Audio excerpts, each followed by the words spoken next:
All right, welcome to Community Works. We are so excited to be surrounded by people who care about making a difference and care about building a community. It takes structure to build this evening. This year, our committee had a lot of fun playing with blocks. We brainstormed over 200 words that we thought would be the basis for building community and then wrote on 1,200 blocks. Each of you have the beneficiary of having a word, and we hope those words mean something to you.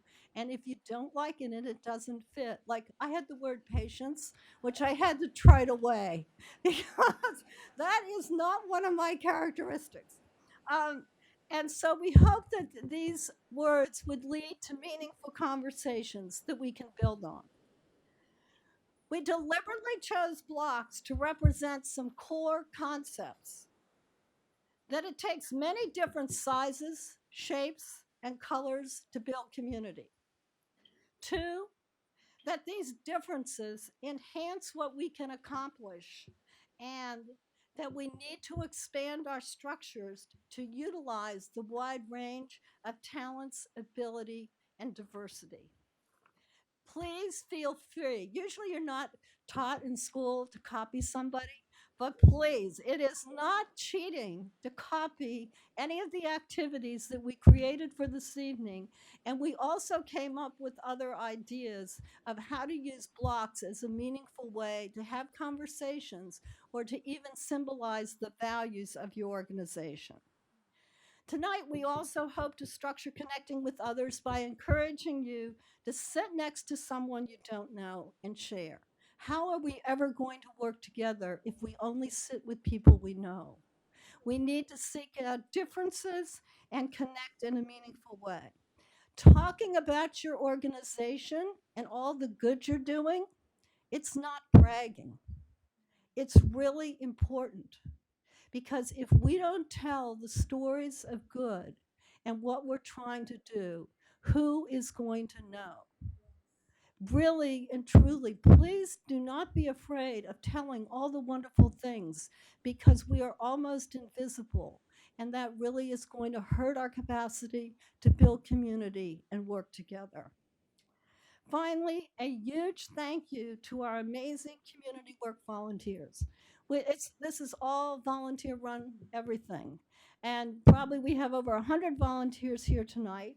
And then we have incredible workshop leaders denoting their time and expertise and helping us to gain a 2020 vision. Then, thanks to each of you who made it here. This building is a challenge, parking is a challenge, but we're not going to get little obstacles like that in our way. So, we're going to do one more thing because I am time oriented and we're going to start and end at 6 o'clock. But first, the alphabet, when you think about the alphabet, it starts with the letter A. And A stands for attitude. So, I want each of us to first say, I am amazing. Oh, come on, let's hear it. Come on. I am amazing. Now, this is not a joke. I mean, this is not a joke because in order to build community, we need to understand what talents we bring and what we need from each other. If we can't understand the gifts we bring, everyone is amazing in some capacity. And we need to truly find out that. Now, the next part of I am amazing is to turn to a person you have not talked to. Hopefully, you sat and you are going to shake their hand. And this is going to be creative, but you're going to say, you are amazing.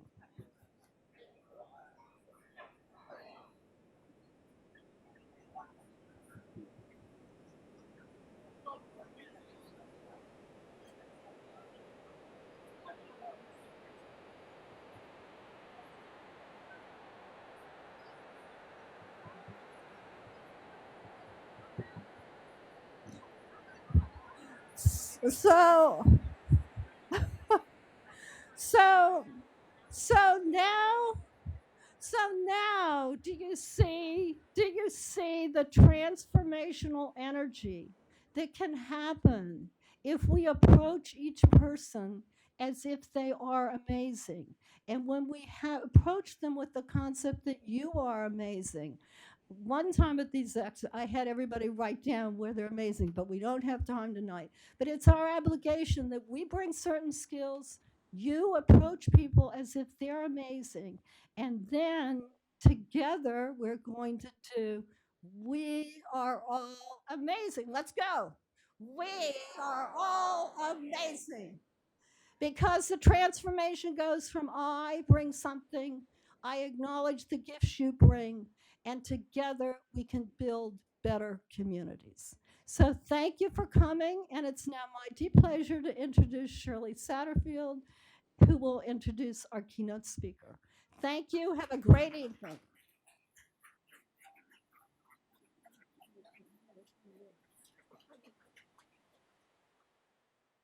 Good morning. Wait. Good evening. That's because you all are amazing. 2 years ago, I stood in this spot delivering to introduce a speaker who was so inspiring that you asked him to come back. But I only had 3 minutes. Now, Marge told me to do this in 3 minutes. She was only going to be 3 minutes. She cheated. So I will try to do this in 3 minutes, but I'm going to give you an assignment. And the assignment is to take some time to Google Dr. Pinkett's extensive website and learn about his many accomplishments because I can't do it all in 3 minutes. We will go back in time to a child whose name is Randy. He grew up in East Windsor, New Jersey, and he had a passion for building and designing with Tinker Toys and Legos, always discovering how things worked by taking items apart and remaking something. As a student at Hikestown High School, his interest in engineering led him to enroll in many engineering programs. Well, playing with these Tinker Toys and Legos and engaging in engineering programs while in high school led him to a successful 4 years at Rutgers University, where he graduated summa cum laude with a BS degree in electrical engineering and was Rutgers' first and only African American Rhodes Scholar.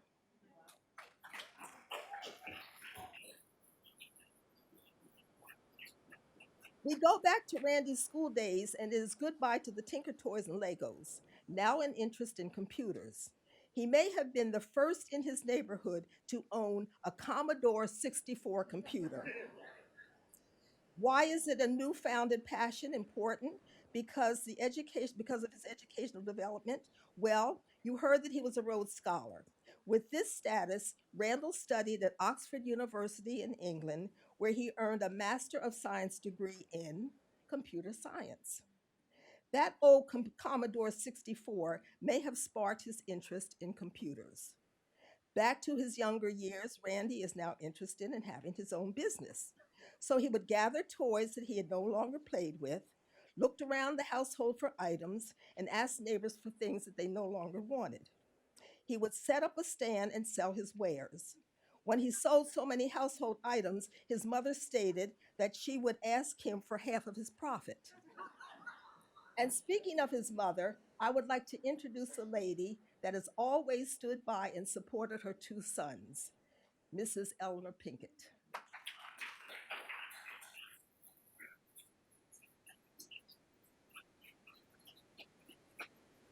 Randy used his younger entrepreneurial skills when he was a student at Rutgers University when he founded MBS Enterprises by selling compact discs, cassette tapes from his dormitory and using the proceeds to fund high school outreach activities. Knowing that he wanted to further his education, Randall matriculated at Massachusetts Institute of Technology, where he earned 2 degrees, an MBA in electrical engineering and a PhD in media arts and sciences. All of his life, Dr. Pinkett had prepared for his leadership and entrepreneurial service. He was an ambitious child designed with those Tinker Toys and Legos programmed on his Commodore 64 and selling his wares on Bennington Drive.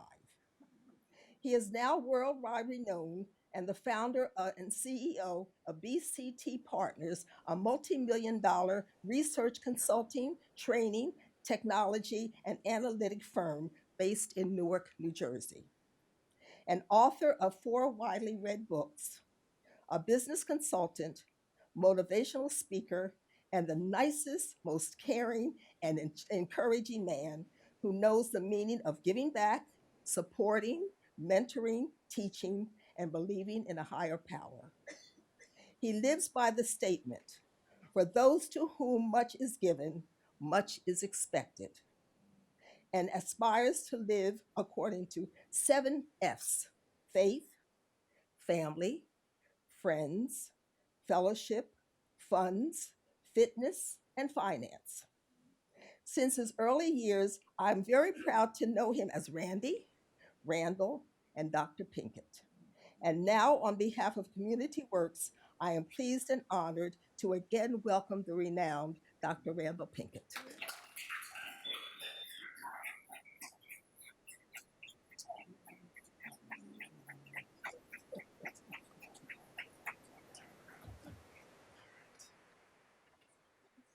Thank you. Good evening, everyone. Good evening, everyone.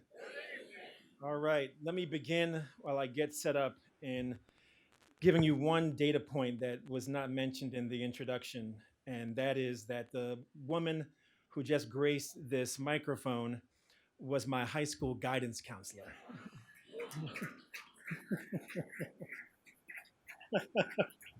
So she's biased. But Shirley Satterfield is a dear friend, not only to me, but to my family. Grew up with her daughters, same neighborhood. She not only mentored me, but numerous other students at Heightstown High School and Princeton High School. So give her a round of applause for all that she's done for this community.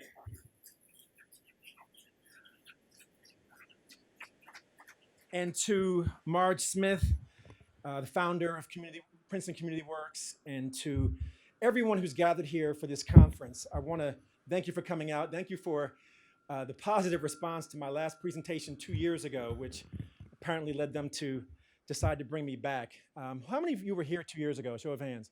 Okay. How many of you were not here 2 years ago? All right. All right. All right. Good. We got a good number of folks. I want to give a couple of quick shout outs. Elizabeth Williams Riley from the American Conference on Diversity. You knew it was coming. Don't look surprised. Give her a round of applause. Shouts, Elizabeth. Told you, gonna shout you out. I didn't know I was gonna do it early on. Because I'm gonna be talking about some issues of diversity and inclusion, and that's an issue that's near and dear to her heart and her workshop.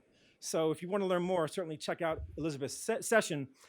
And this conference has a hashtag, so I want to invite you, if you're so inclined, to post to social media, Facebook, Twitter, LinkedIn, Snapchat, Instagram, Periscope, Facebook Live, whatever your social media choice is. For those who could not make it, they will be able to share. And for those who chose not to come, they will wish that they did. Sound good? All right, so hashtag Princeton CW20. Princeton CW20. I got 16 minutes, Marge. I'm gonna do what I can to make this thing move. So I'm gonna pick up where I left off 2 years ago, because Marge cut me off, and she's gonna do it again if I don't get moving. I'm gonna recap a few things that I talked about 2 years ago, just a few, and I'm gonna expand upon one of the ideas I presented 2 years ago. So if you were here 2 years ago, you know I presented the 3 essential mindsets to compete in the 21st century. That was my theme 2 years ago. I see some heads shaking. The 3 essential mindsets to compete in the 21st century. And the 3 mindsets were the entrepreneur's mindset, the innovator's mindset, and I had just a tad bit of time on the global citizen's mindset. And so today I'm going to go deeper on the last mindset, the global citizen's mindset. And I believe it's a very nice tie-in to our theme of Vision 2020, together we can build community. Together we can build community. So the story begins partly where Shirley Satterfield just took my story, which was the year 1993 when I became the first African-American Rhodes Scholar at Rutgers, something I was very proud of. One of 3 students from New Jersey to win the scholarship: Dana Brown, the first woman from Rutgers, and Nima Warfield from Plainfield, but attended Morehouse, who became the first Rhodes Scholar from an HBCU, historically black college or university. And when I traveled to Oxford Suffice it to say, I realized there were very many cultural differences between America and the UK, even though we spoke the same language. And high among them, and I hope I don't offend anybody here from the UK, this is just my experience, but I, as one of 32 Rhodes Scholars from America and one of 70 Rhodes Scholars from across the globe, I did not particularly like the food. It's just me, it's my problem. Somebody shook their head, says, not just you. I'm not gonna go there. And so I came home from my first break, and I had lost weight. And if you can imagine that, as if I need to lose weight. And so I came in the door, and my mother said, boy, you look like you have pinstripe pajamas with one pinstripe. Your pants are hanging off of you. Remember that? She was worried. She said, look, I got advice for you, son. I said, what's the advice, Mom? She said, now I can teach you a few things that you grew up on that you love, but my advice to you is you're gonna have to learn how to cook. You gotta learn it, and I can't teach you. Okay, shouts for that. She said, I can't teach you everything, so you might have to figure out how to make do when you get back to Oxford. So suffice it to say, I took my mom's advice, as I often do now that I'm older. And as I returned to Oxford, I decided to ask someone from another country to teach me a dish from their country. And now the benefit of that was twofold. A, I put the weight back on. I was able to survive 2 more years at Oxford. But the other byproduct was, as you can imagine, I didn't just learn about their cuisine, I learned about their culture. I learned about their story, their background, the nuances of what made them who they are and where they came from when juxtaposed against my lived experience. And so I now have this eclectic culinary repertoire from Africa and the Caribbean and France and Spain and Germany, believe it or not, because of the great advice that my mom gave me, because she wanted me to put the weight back on from those pinstripe pajamas. And so as a result of that, it instilled in me a new mindset, a new way of thinking, a mindset I'm describing to you this evening as the global citizen's mindset. And so I want to talk about 3 trends that set the stage for the mindset before I talk about the mindset itself. The first trend I talked about when I was here 2 years ago, and that is diversity. And that's an issue that's near and dear to this conference on community. As you probably know, our country will be minority majority by the year 2042. That so-called minorities are now 40% of the US population. Elizabeth knows this. That today, babies born today are majority minority, and that minorities are already the majority in California and will be the majority in New York, Florida, Texas, and New Jersey in less than 2 decades. Indeed. And so the implications of this trend of increasing societal diversity is that we're all being asked to work with and interact with and lead people who are not like us. You can accept this, or you can move to the 51st state of the union, the state of denial. The second trend is technology. We live in an increasingly technological society, from DVDs to CDs to HD TVs to PSPs to iPods with MP3s. Sometimes I wish that I had some eye time for eyepiece and eye quiet to get some eye sleep. He said, I heard that. But the implications of increasing use of technology that we've seen proliferate itself over the past 20 years, 30 years, is that while we once said it's a small world, it's a small global world. And it's getting smaller every day. And technology through social media and Instagram and Facebook and Snapchat and all these other tools at our disposal have made the world a globally small world, unlike any we've seen before.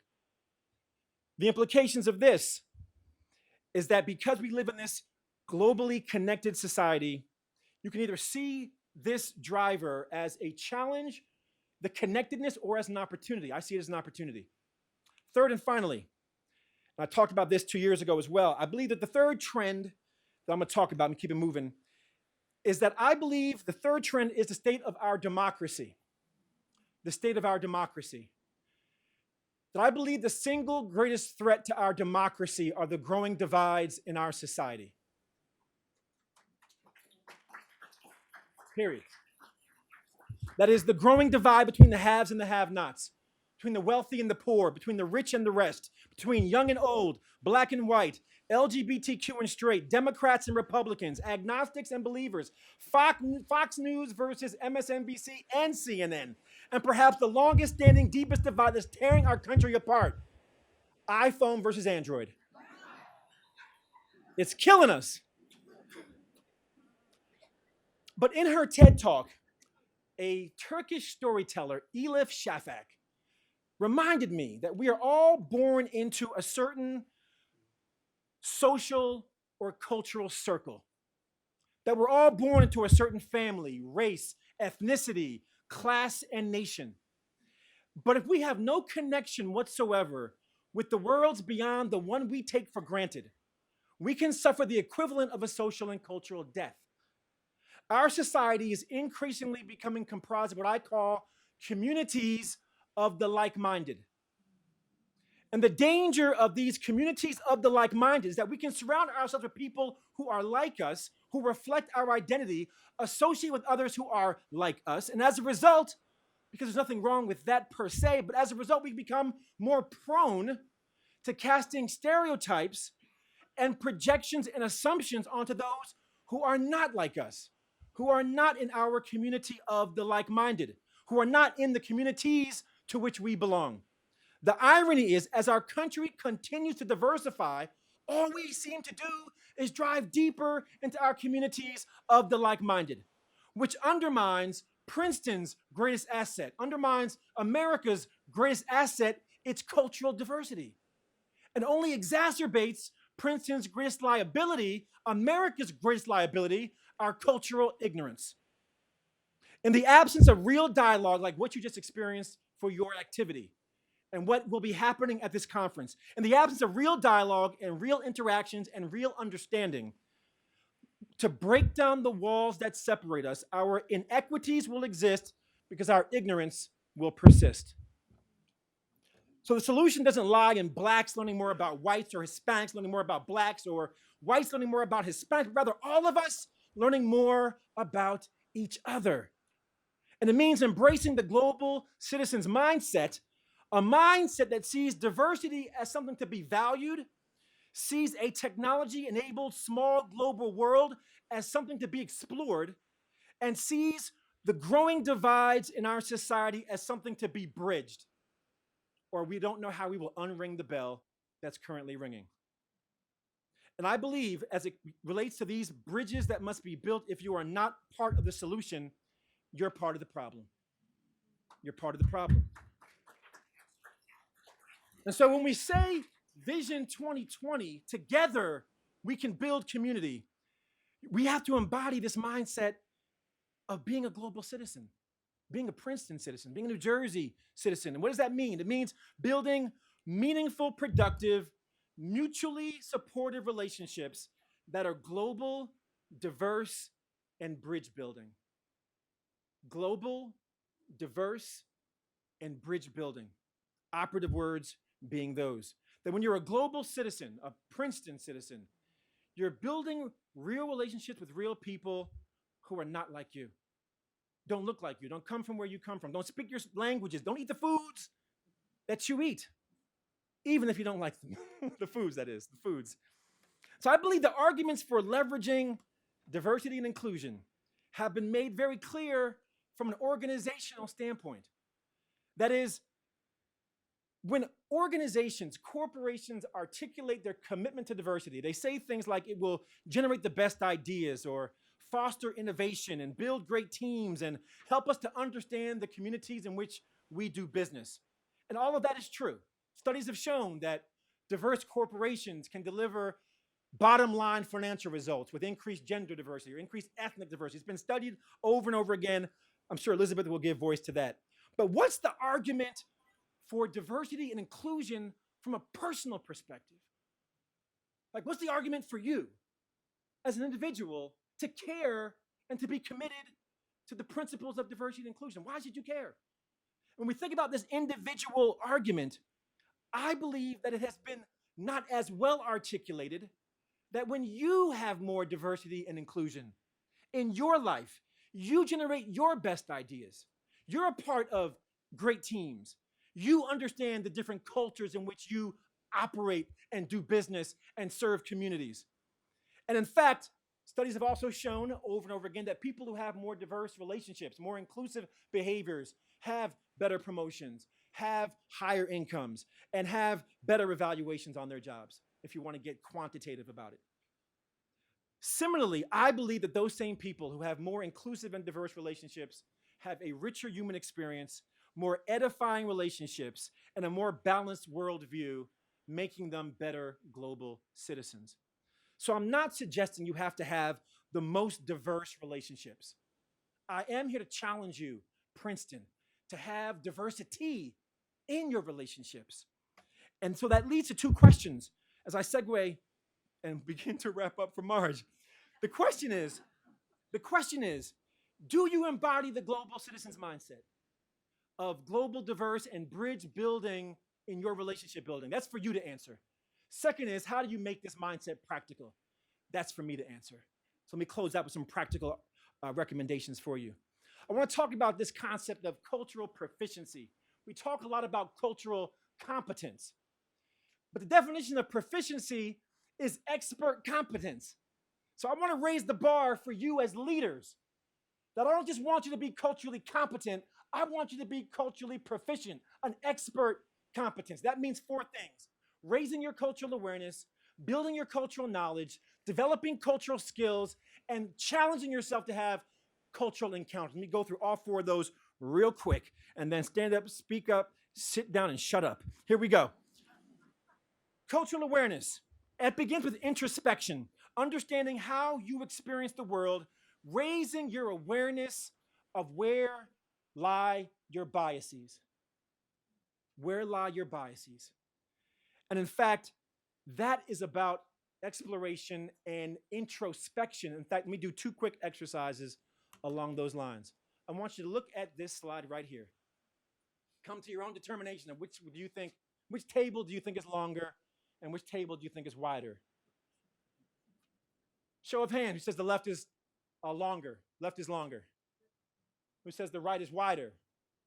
All right. Who sees it differently? Show of hands. They don't count. What'd you say? They don't count. They don't count? They do count. So quickly, the answer is they're identical. Some of you knew that.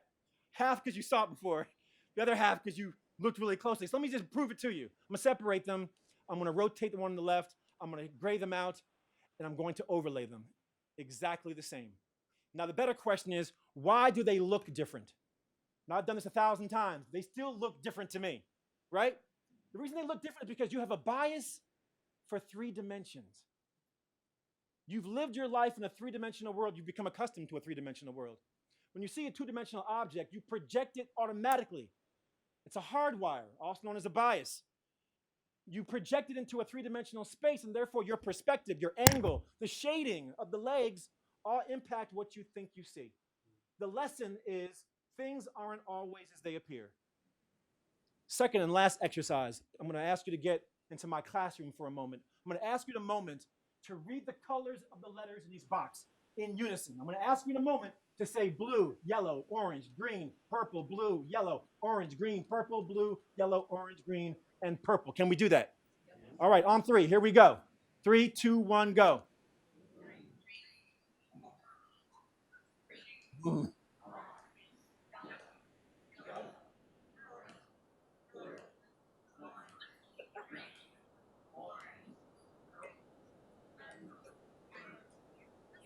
All right, round of applause. Round of applause.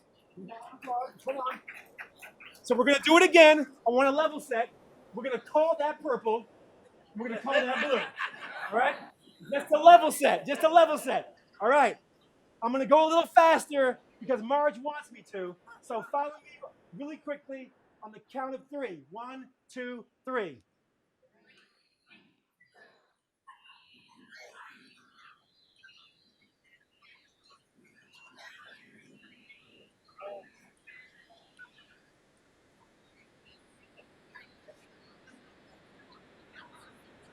No round of applause for that.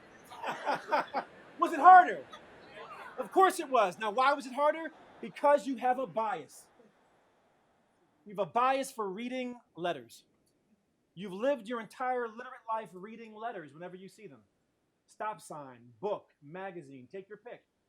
And so when you had difficulty focusing on the color, is because the bias in you, which has been a hardwire, automatically prompted you to want to read the letters.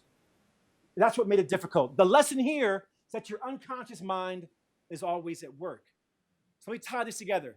If things aren't always as they appear, the tables, your unconscious mind is always at work. The colors of the letters. All it says is that our brains are wired in a way that given the 11 million pieces of information that we're exposed to at any given moment. Right now, your brain's processing 11 million pieces of information. It can only functionally process 40. I told that to an audience in Chicago. The gentleman said, can I get a copy of that slide? I said, why? He said, because my wife believes I can only functionally deal with one. So I gave him a copy. The point being, the way the brain closes that gap between 11 million and 40 is by creating shortcuts, by creating biases. The bias to see tables in 3 dimensions, the bias to read words on a slide.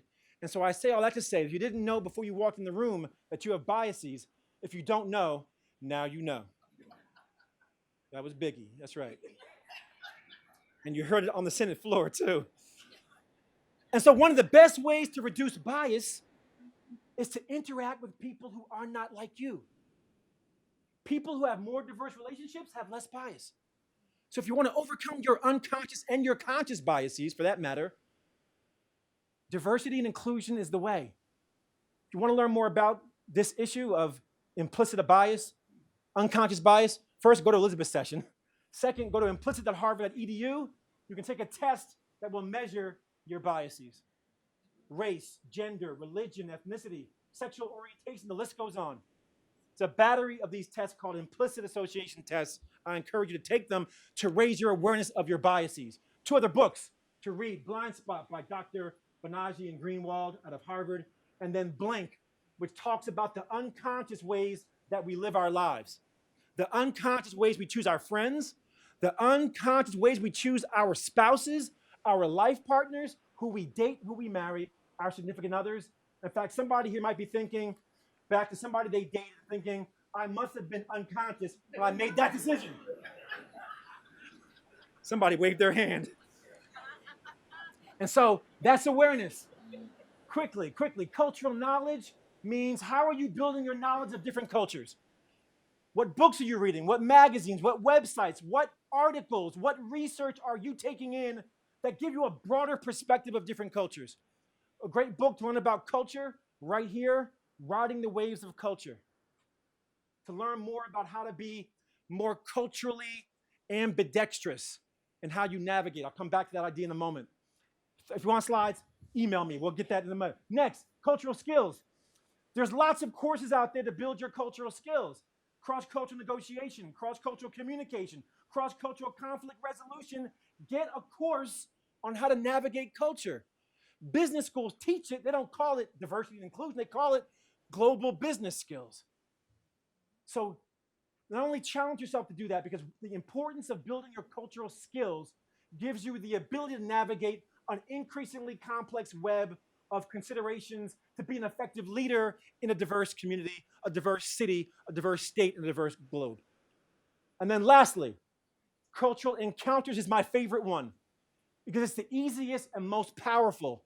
If you want to think about how to be a more diverse and inclusive leader, it's a simple question. And my mom challenged me to ask myself that question: who are you sitting at the table with to eat?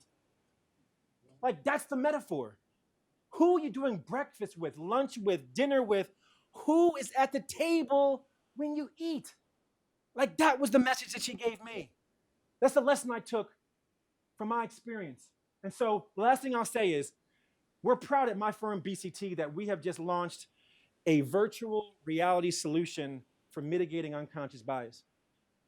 Where you go into a virtual world, like you see these folks here, yeah, believe it or not, and you are immersed into a real world scenario, 360 degrees, a budget meeting for that matter, where you can be an observer of the scene, or get this, you can become one of the people in the immersion. And if you look down, I've got nail polish and I've got hands that are white. And it's a way of walking in somebody else's shoes, because the best way to understand somebody's experience is to see yourself in their shoes. And so, in conclusion, Marge, in conclusion, the lesson I learned from this young man here who traveled overseas to Oxford was a lesson that transformed my mindset into the global citizen's mindset. A personal moment that became a personal movement. A mindset that transformed my myopia into multiculturalism. And a mindset that transformed a simple meal with people from different countries and different backgrounds, or a series of meals, into a very powerful mindset. Once again, the global citizen's mindset. If I had to close on one word that summarizes my message, the message I would bring to you is commitment. A commitment from you as residents of this country, seeing all of what we're seeing happen across our country, to guiding principles like seeing diversity as something to be valued, technology in a global world as something to be explored, and seeing the divisions in our country as something that we all have a responsibility to bridge. Stepping outside of your comfort zone to cross lines of difference, and not embracing these principles someday, but embracing them on Monday. I will close with the quote I closed with 2 years ago, that we are not meant to see through each other, but to see each other through. So let's recommit this afternoon as members of this community to make this community work, to not seeing through each other, but seeing each other through. God bless you. Thank you for having me back. Enjoy the rest of the conference.